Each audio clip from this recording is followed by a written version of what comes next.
ഞങ്ങൾക്ക് കർക്കിടക മാസത്തിനെ കുറിച്ച് ഞങ്ങൾ നാട്ടുമ്പുറങ്ങളിൽ ചില മാമൂലുകളുണ്ട്. മാമൂലി എന്ന ആചാരം, അതിനെ പറ്റി പറഞ്ഞുതരാം കേട്ടോ. മെയിനായിട്ട് ഒന്ന് നമ്മൾ ഒന്നാം തീപ്പണി എന്ന് പറയും. നമ്മളെ വീടും പരിസരവും നമ്മൾ അത്രയും ക്ലീൻ ആക്കും.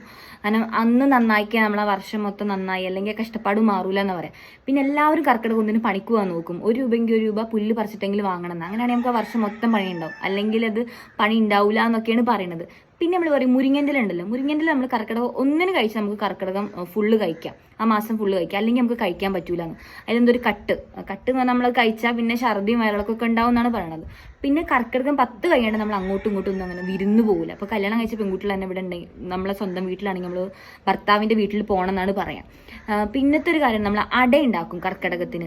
ഇന്നത് അടയാണ്. പണ്ട് അത് എന്തായിരുന്നു അറിയോ, ഈ ചക്കരച്ചോറായിരുന്നു ഉണ്ടാക്കിയിരുന്നത് അത്രേ. കാരണന്മാർക്കൊക്കെ വെച്ചു കൊടുക്കാം. പിന്നെ നമ്മൾ എന്ന് കടം വാങ്ങിയാലും നമ്മൾ കർക്കിടകം ഒന്നിന് കടം വാങ്ങാണ്ട് നോക്കും. അങ്ങനെ വാങ്ങിക്കഴിഞ്ഞാൽ നമുക്ക് ആ വർഷം മൊത്തം കടം വാങ്ങേണ്ടി വരും എന്നാണ് പറയാം. അപ്പം നിങ്ങളുടെ നാട്ടിലുണ്ടോ ഇങ്ങനത്തെ മാമൂലുകളൊക്കെ?